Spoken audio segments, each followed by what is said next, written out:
From piloting an underwater Lotus to fighting in space with laser guns, the James Bond we've seen in the movies is a figment of Hollywood imagination.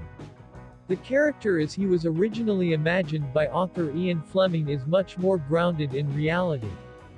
In fact, though Bond is not an actual historical figure, the agent does happen to have some real-world inspirations.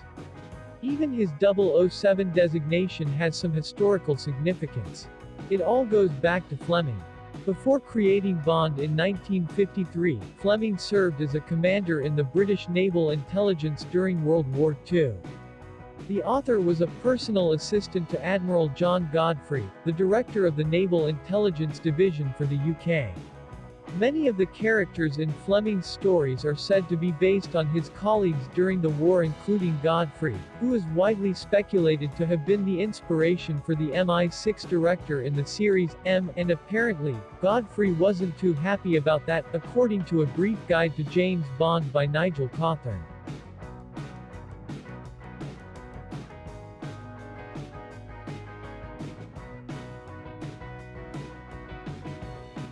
The author drew influence from prominent ornithologists, yes, bird experts, and, of course, legendary spies from across the world.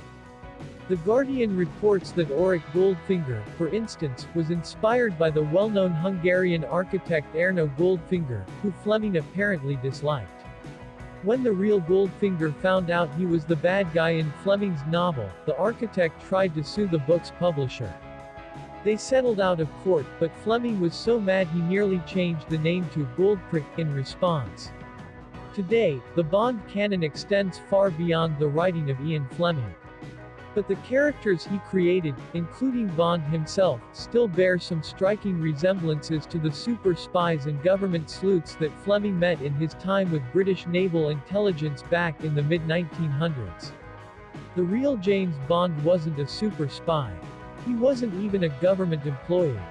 James Bond, or Bond James, as you'd find him in the stacks of your local library, was an American ornithologist.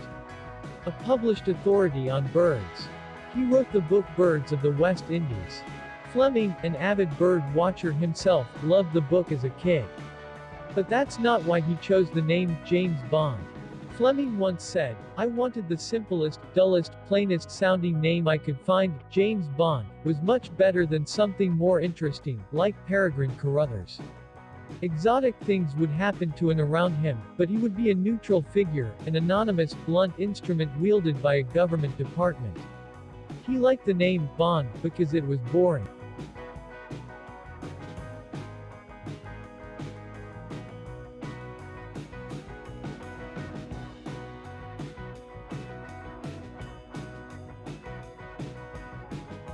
There's also some geographical significance to James Bond's bird book. Fleming was smitten by Jamaica, the island country of the West Indies, where he would take up residence in his famous Goldeneye estate. The author wrote many of his most beloved Bond stories in Jamaica. Philly Voice writes that Fleming even hosted the real James Bond at his estate for lunch on one occasion.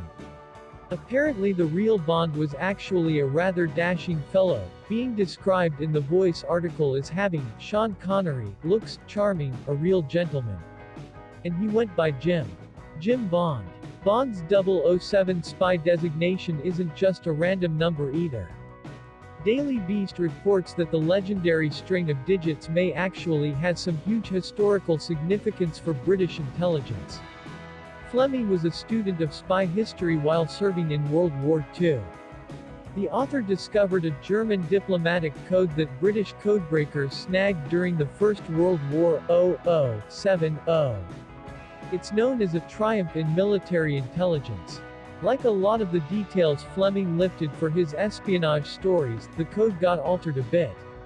He gave it that shiny Bond polish. It became simply 007. 007. Then there's a dude named James Charles Bond from Wales. He was a spy who served under Fleming in World War II, meaning the author must have been aware of the guy's Bond last name. A BBC article from April 2019 reports on James Charles Bond's family's decision to put 007 on their grandfather's tombstone. A family member tells BBC, "Grandfather took my cousin Jenny when she was a teenager by the hand one day saying, 'Believe me when I tell you, I am the real James Bond.' Nothing more was said and no questions were asked."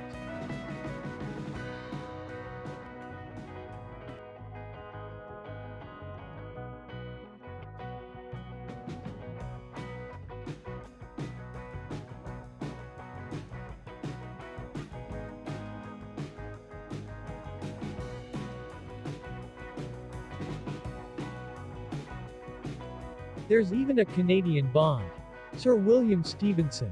He's another Popov type with an unbelievable, almost absurd history.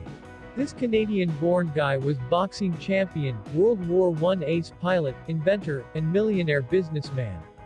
He later became a super spy for the Brits. You can read all about him in this archived NY Times obituary. It doesn't stop there, though. There are so many articles, books, documentaries, and TV specials about real spies who should get all the credit for being James Bond. Do a Google search for "The Real James Bond" so you can see for yourself. Some think Bond is based on a spy with the codename White Rabbit. Daily Mail says this guy escaped from a Russian captivity in World War I, and evaded capture by the Nazis by hiding in a hearse.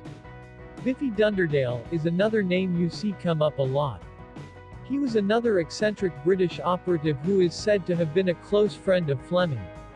There's an insane story in the Sydney Morning Herald that depicts Dunderdale emerging from the ocean, peeling off his wetsuit to reveal a tuxedo, just like the famous scene in Goldfinger.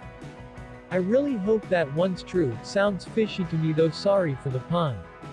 I also wish we lived in a world where Fleming had named Bond Dunderdale. Biffy Dunderdale. A lot of these spy stories are alluring, but don't be fooled by the headlines that say, "This is the real James Bond." Fleming was clearly influenced by a wide swath of legends in British and international intelligence history, not just one dude.